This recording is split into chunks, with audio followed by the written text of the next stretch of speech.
So my name is Matt Lawler. I am one of the co-founders, along with Adam Kessel, of WalkUP Roslindale. We're a community group. Sarah may have something to say about us. All right, so I won't even. I'll save that for Sarah. But thank you all for coming. Thanks very much to the councilors for agreeing to be part of this. We tried to get it done before the election, but I think it's better that we did it after the election. So it can be a more sort of open discussion about what's ahead for the year, for the council term, for our neighborhood, since the three of you are our district councilors. So without further ado, I'll turn it over to Sarah Kirkfield-Lee, who's a Roslindale resident and also a WalkUP Roslindale. Thank you. And a Latin school alum. Okay. All right. Hi, everybody. As Matt said, my name is Sarah Lee. I was born and raised here in Roslindale. I've seen a lot of progress over my lifetime, but there's always work to be done. And so that's why I'm really glad to be a part of WalkUP Roslindale with Matt and many of the other people in this room. I wanted, for those of you, it seems like we have a lot of new faces here, just to read our mission statement, which is putting things a lot more eloquently than I possibly could about what we try in the city of Boston. Regardless of how else we get around, everyone walks. We envision Roslindale as a safe, pleasant, and beautiful place to walk, gather, and interact for the young, old, and everyone in between. And the approach to improving the human environment is comprehensive and holistic. Development, design, infrastructure, culture, social norms, and law enforcement. Although our starting point is people on their feet, we'll work with allies to improve the neighborhood for bikes, other non-motorized forms of transportation, as well as mass transit. And we've done a lot of that in 2017. Some of our major projects that you may have heard of or been involved in, just going to list a few. We did a big street mural up by the commuter rail up on that upper level. We hosted a candidate forum for the at-large candidates prior to the election. Some of our people were out shoveling that bus stop that's never shoveled near the commuter rail, making it safer for people who ride the bus and walk in the square. We've worked really hard on the Roslindale Gateway Path, which is an off-road connection between the Roslindale commuter rail station and Forest Hills. And we're also constantly reviewing and commenting on local developments, working to make them better for our community, not just the developers. So a real brief overview, as Matt mentioned, we only have until 7:30, so we're going to try to cram a lot in a small amount of time. So the agenda for tonight basically is to hear from our three district councilors. District 4 Representative Andrea Campbell, District 5 Representative Tim McCarthy, and District 6 Representative Matt O'Malley. We do have maps here. If anyone's unfamiliar with where they lie, who their elected representative is, I know it can be very confusing. We do have some maps to try to help you answer that question, but feel free to chat with us after as well if you do have any questions. So we're gonna hear from each of them for a few minutes about their main priorities and asking them to kind of focus on the things that we at WalkUP Roslindale focus on, as well as any other major initiatives, but trying to hone in on those things. And then we're going to have Q&A with all of you. We're again going to try to focus on some of the things that WalkUP Roslindale focuses on. So things like public transit, buses and trains in our neighborhood, Roslindale Square, how to make the pedestrian environment better, housing, and Eastern Roslindale. There's a Slow Streets program coming in there. Lots of things happening on American Legion. And then just kind of open discussion about other things in Roslindale, the Arboretum Gateway Path, Hubway expansion, the redesign for the Bussy South intersection, anything like that. So we are here to talk about things not including schools, airplanes. They're things that affect us all. We're going to have a real limited amount of time. They paid me to say it. So again, we're going to try to steer the conversation to really focus on the things that we want to hear today. So, Sarah, and if you haven't signed in, please do. We have a very low volume email list. It's like once a month or less. And so if you want to know what we're up to, please sign in on your way out. Yes. So, Andrea, do you want to? Yeah. Say a couple things. So I am Councilor Andrea Campbell, and I'm serving as the current president of the Boston City Council.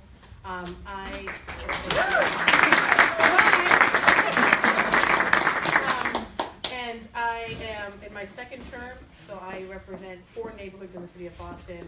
My largest are Dorchester and Mattapan, and then a little bit of Jamaica Plain and Roslindale. I was just telling Sarah that I might need one of those maps. It's in color. I was like, oh, this is nice. So we're working on getting maps like this. So I, just to sort of give people a little bit of context, I took over for Councilor Yancey, who previously served as a District 4 councilor, who was in the seat for 30 plus years. And so I felt as though, as the first-term councilor who was taking over for someone who had occupied the seat for so long, that I really had to do the work of building trust with my residents. So we did a lot of focusing on constituent services. So when you call us about a street or a sidewalk or a pothole, making sure, frankly, that we were calling people back in a timely manner, connecting them to the right department, following up sometimes with the department to say, have you gotten back to Rick, who lives in my neighborhood, or Lisa and others on this particular issue. So it's a lot of constituent service based. Of course, as you handle hundreds of calls and emails related to constituent services, you start to see a pattern around certain issues. So we were quickly pulled into conversations related to Vision Zero, structural changes to streets to make communities more walkable. We did a lot of walkthroughs through Roslindale, that section in my district, to push for changes, and we're going to continue to do that. So I will save some of the work for the questions. But I was born and raised in Boston. I grew up in Roxbury in the South End. I live in Mattapan now. I went to all BPS schools, 5 of them, including Boston Latin School. Left Latin to go to Princeton, and then later to UCLA for law school. Came back and actually started my legal career in Roxbury representing kids in education cases. And like we will not talk about education tonight. And then was in the private sector for a little bit, and then worked for the Metropolitan Area Planning Council. Great people there. Where we reconnected. I work there myself. Yeah, I'm like, hey, what are you doing here? She's like, I work here. And so we worked together there, and then went to work for Governor Patrick, and actually worked with different agencies, including MassDOT. That was one of the agencies in my legal sort of portfolio. And then ran for office, and I think the rest is history. So thank you guys for hosting tonight. Thank you for being accommodating to the schedule. Not just moving it to this month, but also this time, and understanding we have a hard stop. They're running to another meeting in Roslindale. I'm running to Mattapan. Another community group was formed. We do this. So thank you guys for hosting, and thank you guys for coming out tonight. I'm always grateful when residents come out and spend their evenings, frankly, in spaces like this. So thank you. Thank you. Well, the CM kid is surrounded by Latin kids, so my wife went to Latin. He married up. She couldn't get into CM. That's why. Oh, it's great. Yeah. So I'm Tim McCarthy. I'm the District 5 City Council. I have most of Roslindale, a good chunk of Mattapan, and all of Hyde Park. I'm very proud to be here. This is my third term, my 5th year, beginning my 5th year here. I have a long history with Roslindale. My kickoff was in Roslindale for a reason. Because I was the coordinator under Ray Flynn and Tom Anito for Roslindale, West Roxbury, and Hyde Park. You know, I look at the changes in Roslindale. I've talked about this at length, where you know, you can go to Sophia's Grotto or you go to the bistro and you sit in that court, and that was one of our biggest complaints back in the day. Was, you know, soiled condoms and needles and the smell of urine and graffiti and all that. And to think that a Main Street that started 30 years ago has turned from that to that, and we have our Main Street director here, who's awesome, by the way. But I look at the kids, seriously, I mean, they're doing an unbelievable job. And I look around the room, and there's so many advocates. I mean, I thought this was an FAA meeting, but there's so many advocates here, and you know, like, you know, Steve Gagg we work. You know, he came to me about the bike trail, and we've done. Anytime a developer comes in, we've talked to them about, you know, money for the bike trail, mitigation package for the bike trail.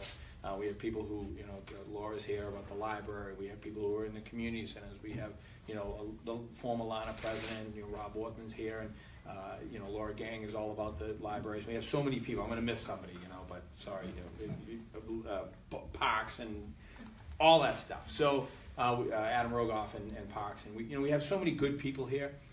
Everybody has an integral part of the neighborhood, and it's really a fabric, and it really is a team. And Matt and I and Andrea have talked about it before. The one thing that's tough about being a district city council is that you really can only scratch the surface on everything.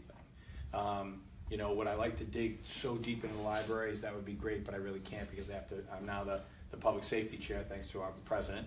And I'd like to dig further into that. Matt's into the environment. Would he like to be? I mean, he'd be an awesome environmental chief, in my opinion. But could he dig totally into the environment? He'd love to. But he also has to deal with Boston Public Schools. And Andrea has an unbelievable background in public safety and a story that is second to none. Would she love to dig just simply into that? Well, she can, because we have Almont Park to deal with and Carbon Square to deal with, and we have a lot of things. So we touch the bases of everything, and I think that's the good part of the job and the bad part of the job. But I think ultimately we work as a team. And when environmental stuff comes up, I go to Matt. I don't know enough about it. I go to Matt. And now that Andrea and I worked on public safety for the first 2 years, she was the chair and I was her vice chair. And now that she's the president and the bigwig, she can't be a chair, so I'm the chair, she's the vice chair, and we're still working together for another 2 years, which is awesome.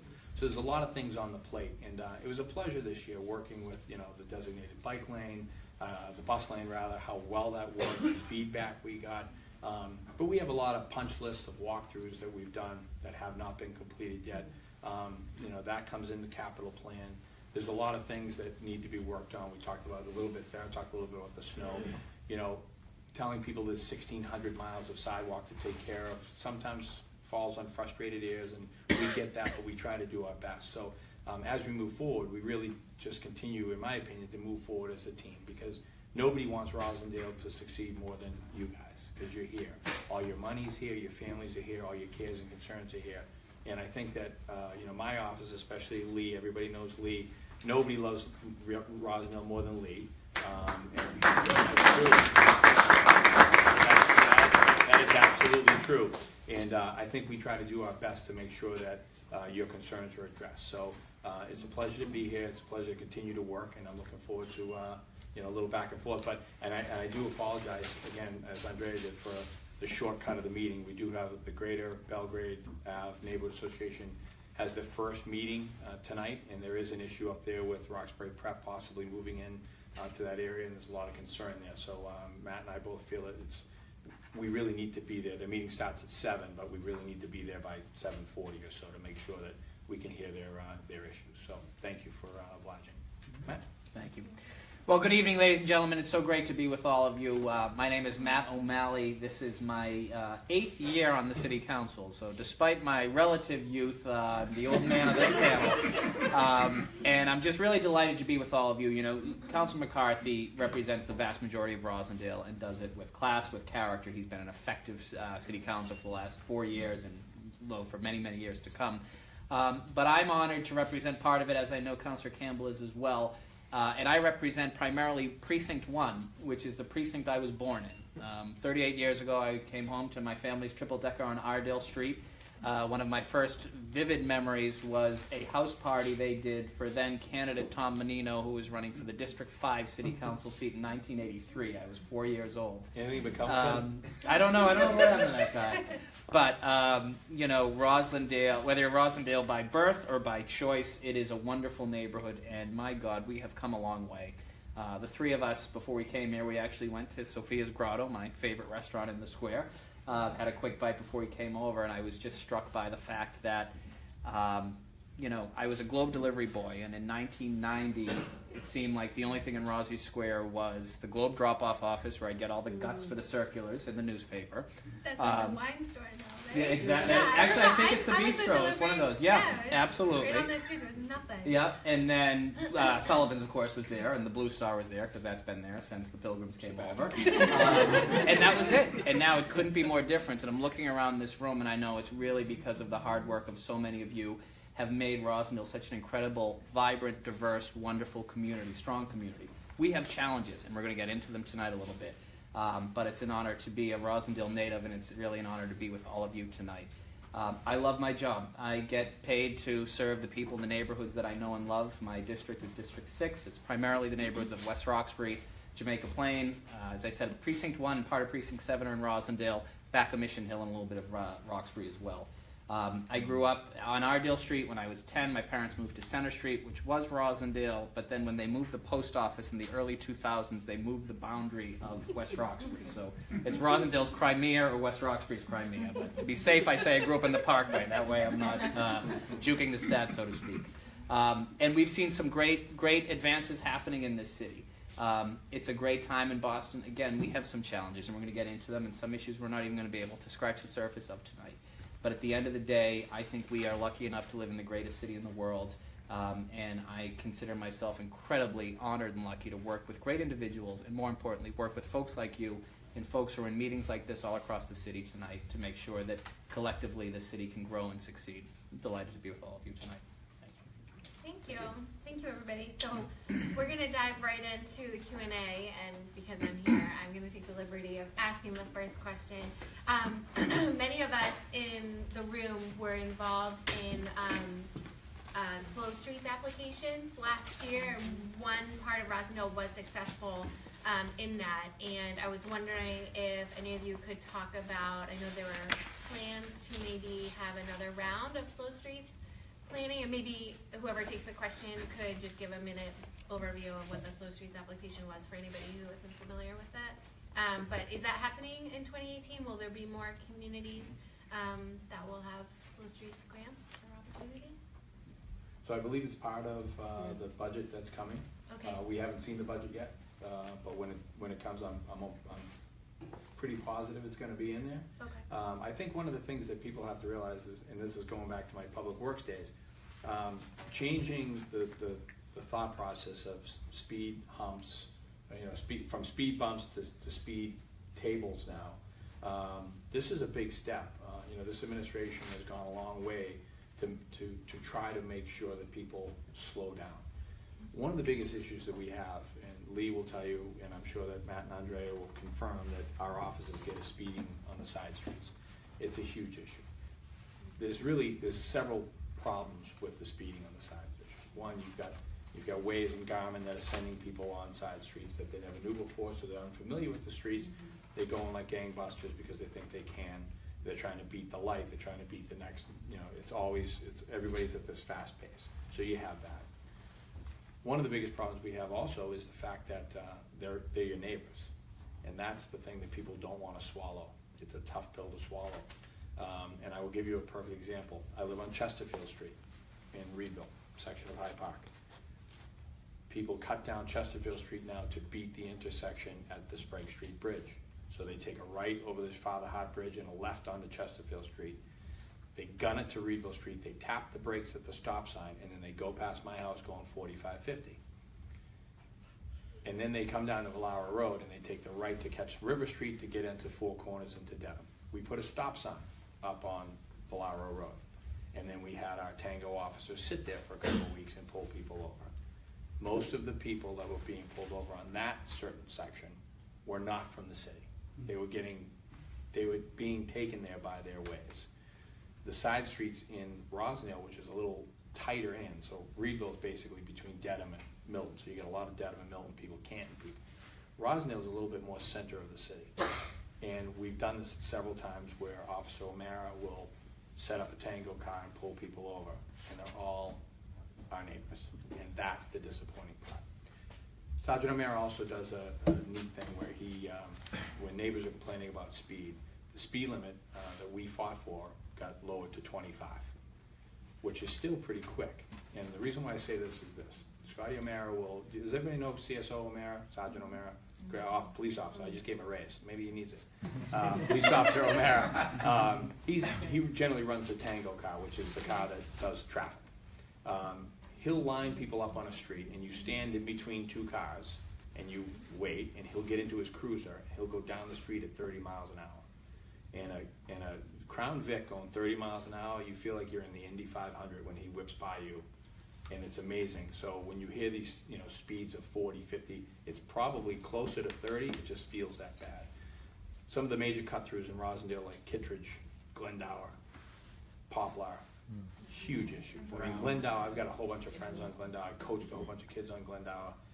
They get going in the morning, and so the Safe Streets program is very, very important. And if it's not in the budget, which I know it is, I know it's going to the mayor's Vision Zero plan, we'll have that money in the budget, and then we'll do a second round. Again, we have 1,600 miles of sidewalk and 800 miles of streets. So trying to figure out in all of the applications that came in. I mean, Lee, you may know how many applications came in from our, like 40 something from. Yeah, there were over 40 of the city, but we had 3 from Roslindale, and it might have been 4. I'm not sure the 4th actually got their application in, but there were 3 from Roslindale Right. alone. Yeah, and I know that Councilor Yeah, Lamantina. there were 5. There were, yeah. Yeah, I'm sure there was. Yeah. I'm sure there Oh, they was. finally, they Yeah, ended there up were, with 5? yeah. I'll just add, so my section of Roslindale was sort of blessed to get the resources and to win, for lack of a better word, and to be selected by BTD to be one of these Complete Streets projects.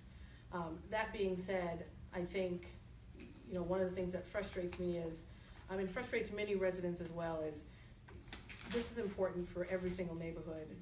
We get calls from across our district around traffic concerns, speeding. So I do think the money will be in the budget. And again, we will advocate to increase that like we did the last fiscal year. But I think we will also advocate, and I think my colleagues share this view, that we don't want neighborhoods pitted against neighborhoods or within neighborhoods, civic groups fighting one another about these resources that everybody needs. So one of the things that we did during the process was, in Dorchester in particular, we have so many different civic associations. We said it would be great if you guys came together and actually applied together, either all of you signing, you're different as leaders of your different civic associations, but I understand the frustration when it's about this idea that we have limited resources and neighborhoods pitting against neighborhoods. So in addition to advocating for more money, which I think, we haven't seen it yet, but I'm sure that we're gonna probably be asking for more money.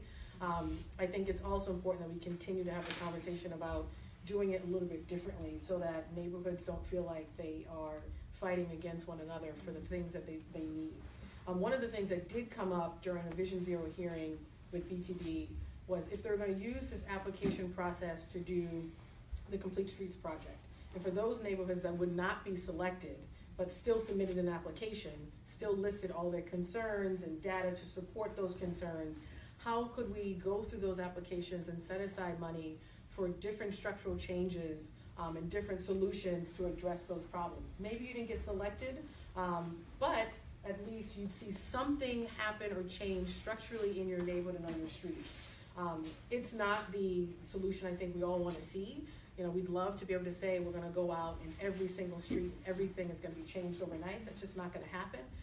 But those folks who weren't selected should still get a response from BTD that identifies the problems in their application, tells the community that we are taking it seriously, and we demonstrate that seriousness by actually saying we're going to do this in response to your application, we're going to do this, and laying it out in some sort of steps, versus just continuing to encourage folks to apply through the application process. I think it's just not the best approach. I was happy I got 3 Complete Streets projects, but at the same time, other districts did not. Other neighborhoods within my district did not. And they too have concerns that need to be addressed. And so how can we come back and advocate to make sure that they also get addressed? So we'll continue that advocacy. And I will tell you, but for the council and the meetings held by not just Councilor McCarthy, Councilor O'Malley, Councilor Wu, and others, I don't know that budget would have increased by I think over $1 million. So, and the advocacy of the folks in this room and others who showed up at the hearing to say we want more resources for this. So we'll continue that advocacy regardless of what the figure is. Thank you. I agree, just very briefly, agree with virtually everything that's been said. Wanted to add 3 quick points. One, I wanted to acknowledge your board member, my good buddy Rob Orthman, who really underscored tonight that there are 2 things we should be looking at. One, a portion of moving violations for cars, as well as the parking meter fund, to make sure that that money, portions of that money, not all of it, but goes directly into slow streets, into Vision Zero.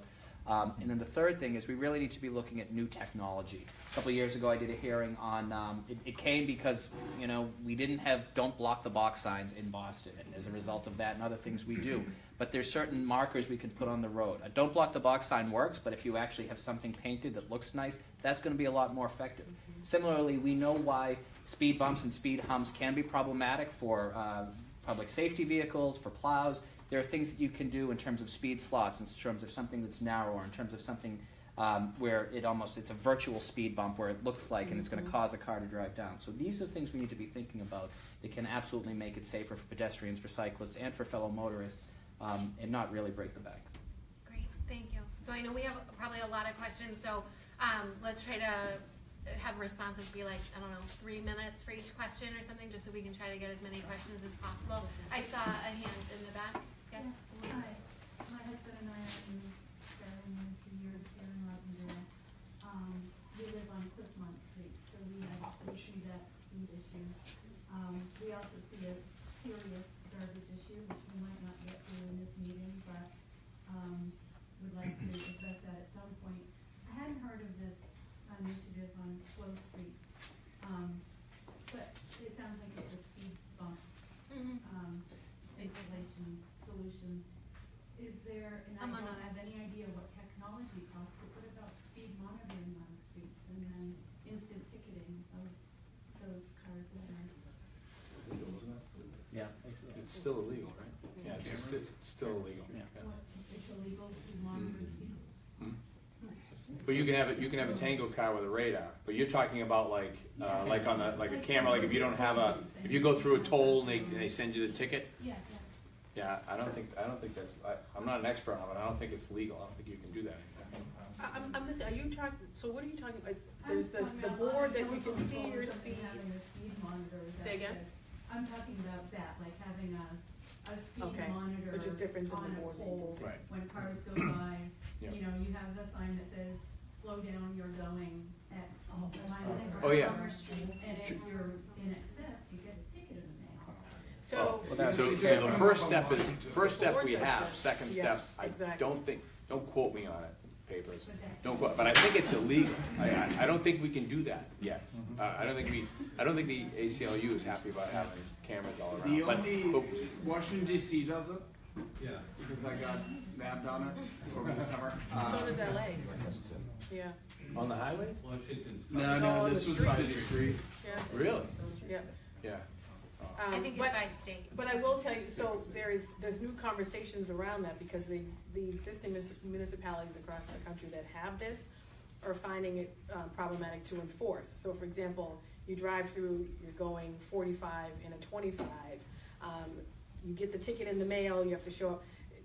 Now they're requiring an officer to actually physically come to the location where you are, because you can simply say, it wasn't me that was there.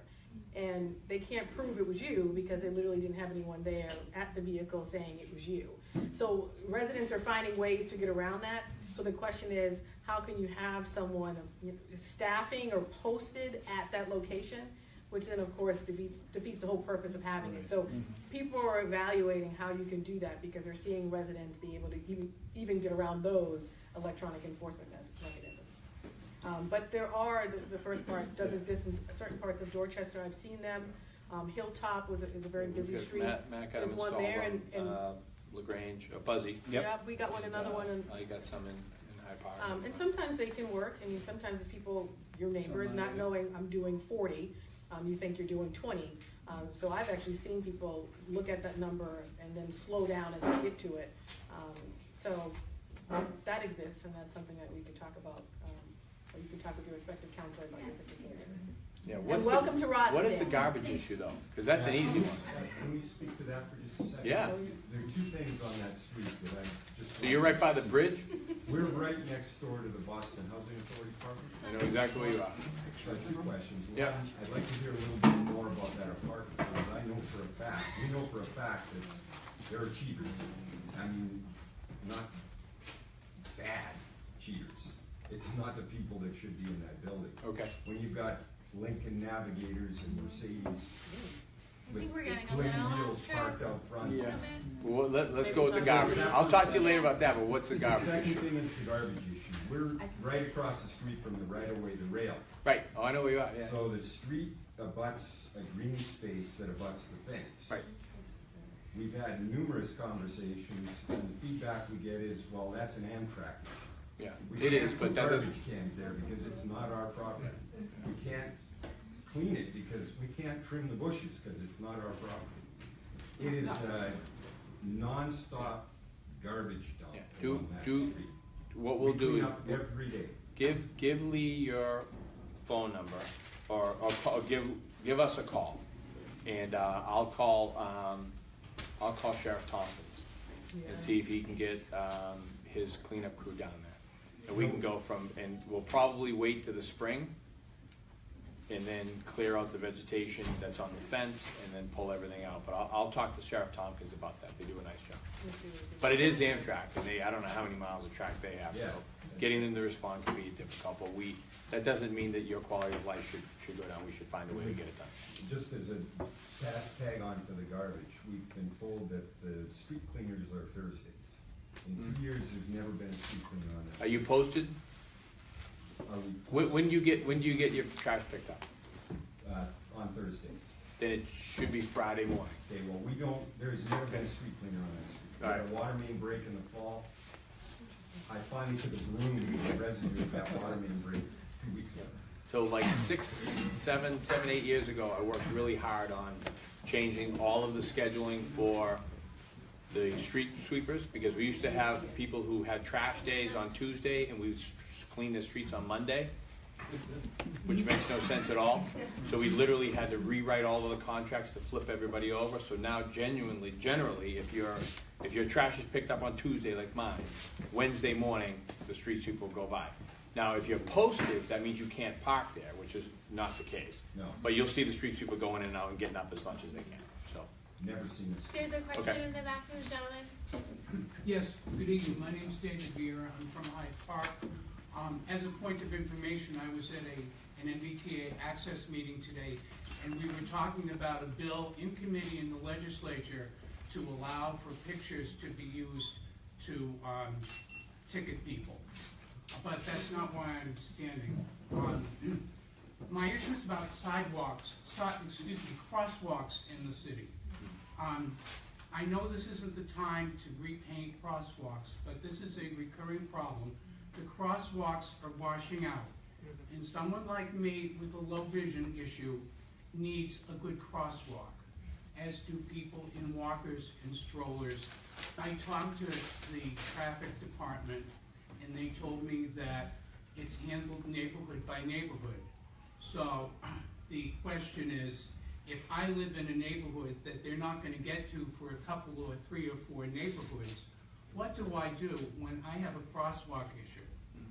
So there's a couple things. So when I was in public works, I feel like I'm a public works guy again tonight. I can put my hat on. When I was in public works, one of the things we worked on was the ADA compliance with the Fenway people. It started with Fenway, and then we did the entire city.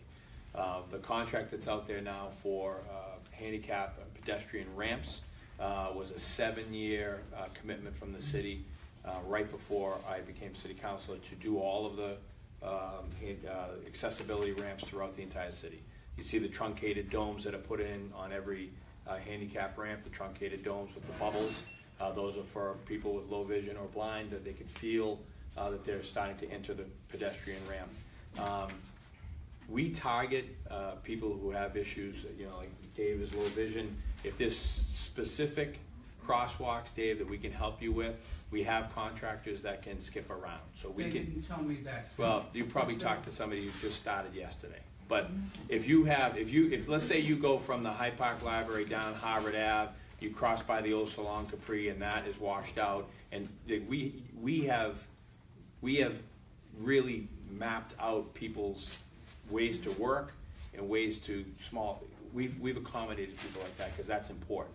The crosswalk that's on a cul-de-sac in the middle of Metropolitan Hill or whatever that nobody really uses, that shouldn't be a priority. Right. It's you should be the priority. So give us a yell. Tell us what your biggest paths. I mean, I stopped for you the other day. I honked at you and you waved. I don't know if you thought I was honking at you or honking to you. I know. And after I honked, I was like, I was on the Father Hart Bridge and you were walking across, and I honked, and you didn't give me the finger, but People tell me that all the time, Tim. I honked at you. You didn't do anything. Yeah, but give us the path. Okay. Right.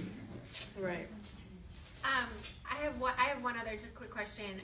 somebody posted on our Keeping Roslindale Quirky Facebook page that has a lot of Roslindale residents a picture of Tom Menino in the square opposite Adams Park from like 1983, and the streetscape was the exact same. Nothing has changed.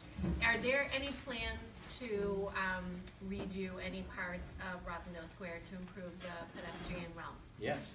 Okay, tell us about That was it. like a layup. My first budget ask when I came in, we started talking with the library. That was my big budget ask, and then we started doing Fallon Field and Daly Field. Corinth Street now is in the pipeline because it's a straight shot. I've asked this year in the budget to start to take a look at clearing the utilities out to make sure that the utilities are all done, so we can really have a good look at what we're looking at as far as you turn around Adams Park, bump outs for the Sumner School to make sure the kids can walk across safer. These are all things that are in the queue. And we've had a number of walkthroughs. We have several punch lists. And I think when you walk outside of Sebastian's, that sidewalk's not that bad. But as you walk down by the Dollar and as you walk down, you can see the sidewalks are worn. They're not treacherous, they're not third world, but they're worn. It's time to spruce things up. The bump outs are really key as well, because if you can shorten that crosswalk up and you can stand out from beyond cars, because sometimes a crosswalk, when there's a box truck next to a crosswalk, you may be in that crosswalk, but you are not safe. You're not safe, and some people think that a crosswalk has like magical Jedi forces that will protect you because you're in the crosswalk, and that's not the case. You need to have clear vision, the driver as well as you, and bump outs are incredible. Now it does run into some problems as we try to plow. It's much easier to drop a blade on a straight sidewalk and go, but we have smaller vehicles that can do that, and I think it's time for Roslindale to have that upgrade. Do you have any sense of a timeline for those improvements? So the timeline really, there's two things that have to come together. One, the capital plan has to be made and the engineering has to be done, but before any shovel can go on the ground, Boston Water and Sewer, Verizon, gas, electric, they all have to upgrade whatever they need to upgrade first. Because this was Tom Menino's pet peeve way back in the day, and everything got flipped over because of it. There was Amory Street, your district, was repaved. Yep. Repaved, and they put brand new crosswalks in. And as the mayor was going to work one morning, literally they had just laid the cop was out there waving people around the thermoplast crosswalks, and he was very happy that it got done. The very next morning, there was a National Grid truck going through the brand new crosswalk in the brand new street, and the mayor lost his mind. And there was a big meeting downstairs about what are we doing here? We're doubling up our efforts. So now all of the streets are cleared first. I mean, they try to do a better job of it. Now sometimes when you grind a street, you've all been in front of a house that, the street's grinding, your plates are shaking. I mean, sometimes gas lines do, break after the grinding, and then they do have to go in, but we've changed a lot of that, where now we used to do the patches, right? So you'd get a little 8x8 patch in the middle of your street. We don't do that anymore. We go line to line. So there's not 4 lines, there's only 2. We go from curb to curb. When the utilities are forced to replace the thing, we'll go across the street. Makes it easier, less seams, and they break a lot less easy. So there's a lot of stuff we're doing. And we also have, if you see patches that are not good patches, where you hit them and like you lose your fillings because you hit them so hard, if you get out and you look at that patch, they'll have a button. So a guy, Mark Cottarelli, kind of pushed this, and he's an awesome guy. But there's buttons that will have, if it's blue, it'll say Boston Water and Sewer, and it'll have a number on it. And you can call it into 311 and say, I just hit this patch is a bad patch. The city inspection unit will go out, take a look at that patch, and call Boston Water and Sewer and say, who did this patch? And they say, so-and-so company. He's on your contract. This is a bad patch. Come fix it. Okay. Well, just to follow up on that, Sarah. Yes. Is it in the capital budget? We haven't seen the capital budget yet. We haven't gotten our budget books yet. I remember when Marty first took office, we walked him around. He said the exact same thing. You guys really need an upgrade here. Yeah. But, so have we, where are we in terms of advocating for that to be in the budget? Well, it continues to be on one of my ask lists as far as taking a serious look at the square and reconstructing. So if it's in this year's budget, you'll be the first to know. But the budget hasn't been put together yet. Matt and Andrea and I will have meetings probably within the next 3 or 4 weeks with the mayor, and we'll have our ask lists. You know, one of my ask lists is for you know, maybe some increased funding to the library because 6.7 might not be able to do it. Some of my asks are for High Park, some of my asks are for Mattapan. So it's all priority stuff, but it's been on the list for the last 5 years. And I will tell you, you know, we share the frustration of some of our residents when, you know, I'm in my second term, but in my first term, in my very first meeting with the mayor, and actually at the advice of Councilor McCarthy, he goes, make sure you come with your capital budget request. And I said, now? He goes, yes, now. So my very first meeting, I walk in, I think the mayor was like, what is that? I'm like, it's my list of my capital budget requests. And I got many of those, not all of them.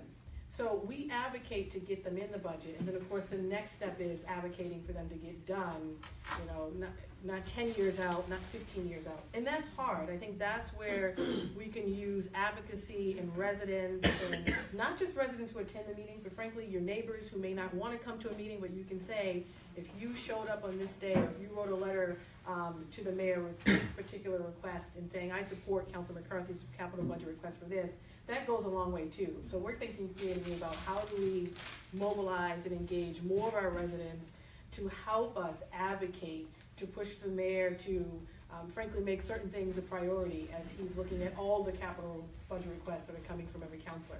But it's not easy, but we will keep advocating. And the first step is of course getting it in there, and then the second step is making sure that it happens sooner than later. And that's where residents and groups like this, we could really use your support. I think one thing that's it's going to be a negative as far as reconstructing things like Roslindale Square is the fact that our bridges in Boston haven't been taken care of for a long, long time. And the abutments are bad. We're getting bad ratings back. So now you have to make an executive decision. You know, do I spend $12 million on new sidewalks in a Main Street business district, or do I make sure that the bridge over this river doesn't go into the river? Those decisions have to be made too. So nothing can be, you know, I could never sit here and say, this is the year, because things do come up.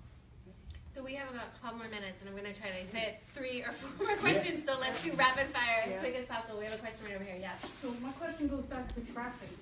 When I was learning to drive, I was told never pass on the right. And every intersection, every street, people are passing me on the right if I stop. If I'm stopping for someone in a crosswalk, I feel very fearful to stop for someone in a crosswalk because the car in back of me is going to go to the right, and I've even had them go around me to the left, crossing the double line. So what can be done about that? Don't all speak up at once. Well, I mean, it's a policing issue. I mean, the police do it. At the corner of Belgrade and Walworth, the police are constantly passing on the right. Yeah, Constant. I don't think that might be above my pay grade. No, I mean, listen, I want to see the term Boston driver made synonymous with safety and civility. We ain't there yet, and we have a lot of work to do. Enforcement is key. I mean, but let's face it, we are a relatively safe big city. District E5 is one of the safer districts. We don't have the resources that we would like, and that's, you know, if we've got a fixed budget and we have to allocate resources, I would love to see more money for traffic enforcement, but we don't have it right now. But what certainly. about education? Oh, so that's a crucial part of it, of course. I mean, we should work with, you know, our schools. Some schools offer driver's ed, or they contract it out. I'm just that should curious be when you part say, of what it. about education? What do you mean? About teaching people how to drive. Oh, teaching education. I thought you meant about the the overall budget of BPS. No.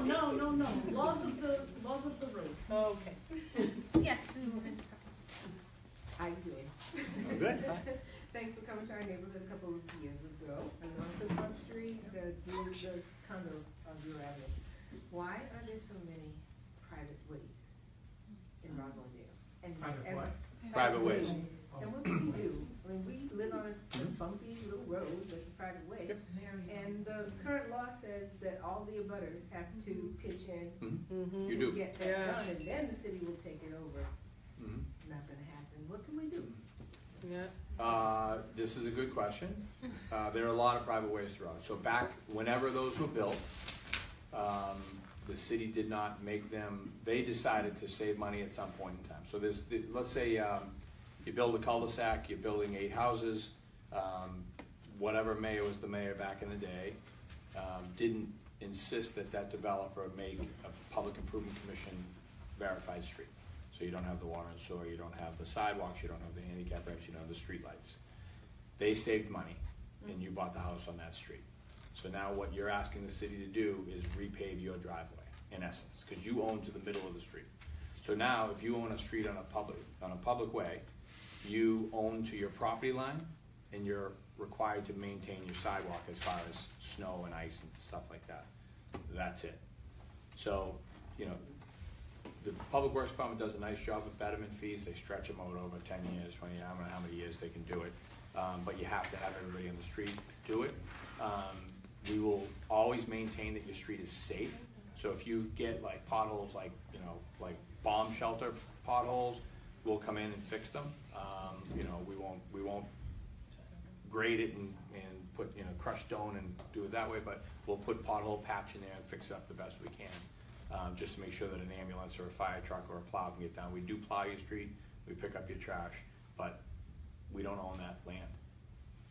It's a huge liability. Just very briefly, I have a whole subsection of West Roxbury, the Grove, which is all private way. It's actually the only part of the city that has a septic system. It's not on water and sewer.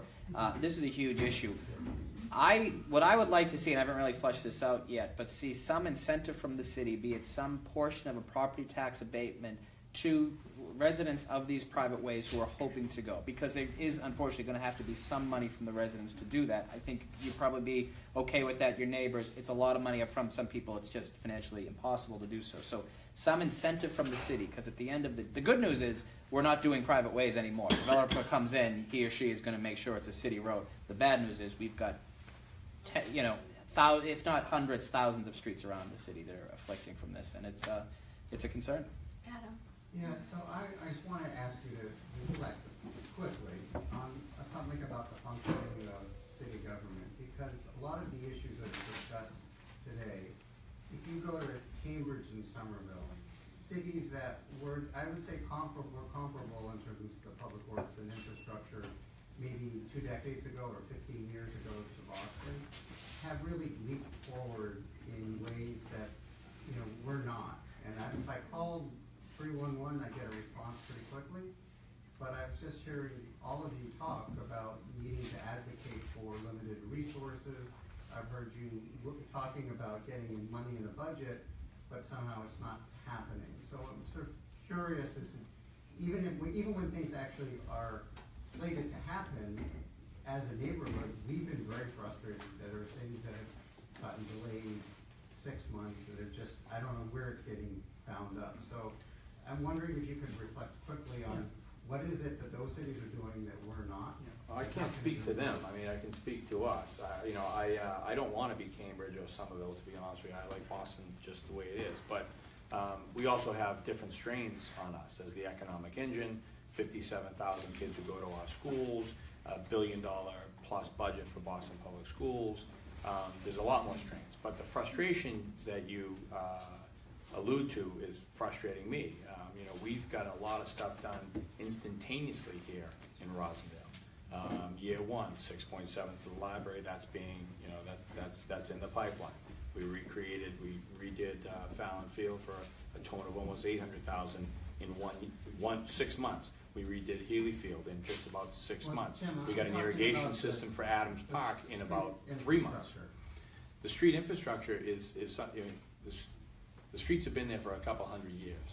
There hasn't been a lot done to the streets. So now, when you start to look at the infrastructure as a whole, bridges should come first. And right now, the bridge priority that Parajay Singh, who's the city engineer, is looking at is troublesome. It's troublesome.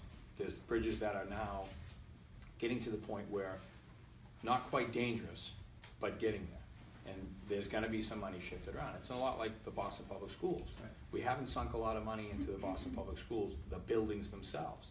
That's a huge problem. It's like if you own your home, you haven't painted it in 30 years, you haven't put a new roof on it in 40 years, you haven't bought a boiler in 60 years, your house is in problem. Your resale value is going to be a problem. So it's not as easy as swapping. I mean, the last high school we built was West Roxbury High, right? 79. So we're looking at building the STEM Academy, the Dearborn STEM Academy. There's a lot more moving parts than Cambridge and Somerville. There's no doubt about it. But I think the money that we advocate, we push hard. I've had great luck with this administration getting, my priorities set and getting my priorities accomplished. I don't know how you guys feel. But I'm having the same meetings in Mattapan where people in Mattapan Square say, hey, listen, Roslindale has 6 functional restaurants. We don't even have a beer license. How come you can't redo our square? Why are they getting everything? So, there's 3 neighborhoods, there's 3 main streets that I deal with that say, you guys get too much. So it's always a balancing act. And I'll just quickly add, I also sort of hear, because the bulk of my district, my biggest neighborhood is Dorchester, starting from down in Lower Mills, going all the way through Grove Hall. And then I have Mattapan as well, and then I have a little bit of Roslindale, Jamaica Plain. And so you have folks in these communities who do still say that. They're getting everything over there. JP has these speed humps, JP has this, look at our streets, we don't have the speed humps. So to the mayor's credit, and I want to give him credit here, he and his administration did many walkthroughs in these other districts, listened to those concerns, and as a result, some of these complete streets projects are in these neighborhoods. Codman Square got a complete streets project. They were one of the first. Talbot and Norfolk Triangle area in Dorchester, they were the second. Jamaica Plain, a piece of Jamaica Plain that just felt excluded, also got a project. So he's thinking about this idea of equity, which is important. At the same time, I share your frustration too, because we do have a lot of things on our list that the needs are immediate. And so it is about setting priorities, but there are a lot of priorities that come out of every single neighborhood in the city of Boston. I think our job is, and this is how I view my position, is how do I get the administration to include some of my priorities at the top of their list and maybe shift them around a little bit? And how do I look at departments that do get a lot of money? You mentioned education, so I didn't know if you were talking about BPS and money. I agree, the buildings and the infrastructure of our schools have a lot to be desired. I was just at the Boston International High School in Dorchester, sitting in the classroom. I actually brought my 5-month-old baby. And it was so hot in that room, we had to open every single window. And I said, how the heck are young people learning in this environment? You can't learn in that environment. And they said, well, they're working on it. We have to call the district to adjust our heat. That's unacceptable in the year 2018. So if we're putting money into certain departments, what is it being used for? Asking the tough questions. And then how do we shift around resources to other departments that need it? But BPS takes a big piece of our budget, a large piece, and then we have public safety after that and others, and then you have the other 40+ departments that need money. So it's a matter of looking at where we're putting the money, holding folks accountable, and shifting priorities. So our job is to continue to advocate, and we will do that. But I do have to at least give the mayor credit on looking at certain neighborhoods that frankly felt like they didn't have anything, and doing something there. And folks that, who live in other parts, I'd like to bring my District 4 residents across the lines of neighborhoods so that they can see, even though you're not getting something right away, look what's happening over here. This is a positive, this is a good thing, and this we should all be happy about. There's always more work to be done. I hear your frustration, and I share your frustration. I think a couple points I just want to make briefly. One, Tim represents most of Roslindale. He is a tireless advocate for this neighborhood, and the fact that Andrea and I both represent pieces of Roslindale, we back him up in many of these requests. The Jamaica Plain Branch Library, I finally secured a renovation for money for a full renovation. They hadn't had a full renovation since 1922. It was 90 years, and I don't say that facetiously. It was literally 90 years for it to happen. These things do take time, and I would simply say that, you really cannot compare the city of Boston with Cambridge and Somerville. For one, we're a much more expensive city to run.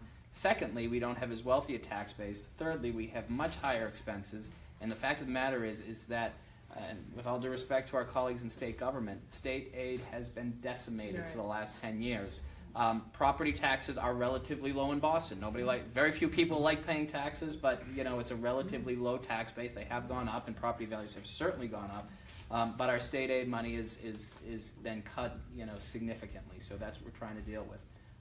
But we will continue to advocate and work with this administration and work with all of you and our colleagues on the council to address many of these capital projects as well as these policy initiatives that cost a lot of money as well. Okay, Rob. Okay, quick question. Really quick. real quick, one of the things we haven't talked about tonight that's central to us is housing in WalkUP, and it's obviously something that touches each of the districts. It touches the whole city. There's been a couple proposals already put forward today about potentially talking about speculation taxes or Airbnb.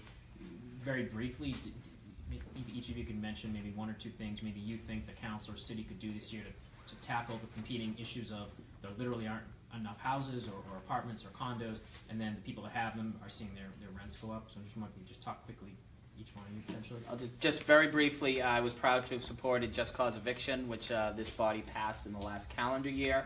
One thing that I will be introducing in the weeks ahead, this is less about residential but more about commercial, some sort of a vacancy fee, some incentive for many of these closed business, and want to Adam Kessel, that's what Adam Kessel. Well, and Aaliyah and I met and Rob months ago. I think that's something that we need to do. A bigger concern, less about Roslindale, but I'm seeing it in West Roxbury, is many of the business district buildings are becoming just housing, and that is a problem too. We need to make sure that we have a vibrant business district. So it's, I think it's part and parcel. We passed the Community Preservation Act under the leadership of Andrea Campbell and Michael Flaherty last year. I was proud to campaign for that. That will get us some money. And the other thing that we need to do, and I was very proud, it was a tough, long process, and I have the bruises from it, but in Jamaica Plain, during the Washington Street corridor, a little bit further down the road, we had the J.P. Rocks plan where we were able to increase the affordable housing stock in new development by 20, instead of 15 or 18% by 20, 25, 30%. There's been some drawbacks, and we've seen some stalled development because of it, but we were able to put together a collaborative process, because the fact of the matter is, I think one of the biggest issues facing our city is the fact that it is becoming, people are getting priced out. People who came here as adults or people who grew up here are having it more and more difficult to live here. So the city can absolutely play a role, you know, we're certainly committed to it. Today in the council, as Rob mentioned, one of our new members, Councilor Lydia Edwards, who has got some great experience in this, introduced some innovative speculative tax, essentially. That's not as big of an issue in sort of southwest Boston, but certainly in the waterfront in South Boston, downtown, we're seeing it. And we need to have everything on the table to figure out ways that we can increase opportunities for folks who want to stay here and grow roots here, have the opportunity to do so. So we've unfortunately reached the end of our time, and I know you guys all have additional commitments for this evening. Andrea Campbell's staffer is going to stay in case there's any questions that she can answer. Before she runs off to the next one. Before she runs off to the next one. And you can also come to me if you have questions, and we can try to share those with councilors if that's appropriate.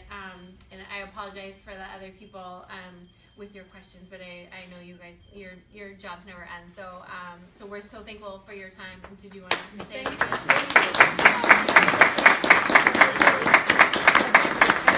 walking out, you know, we check our emails, and I often tell folks, you know, we understand the nature of the problems and the crises. We're at these meetings all the time, listening to our constituents, hearing their stories, and sometimes they're quite painful.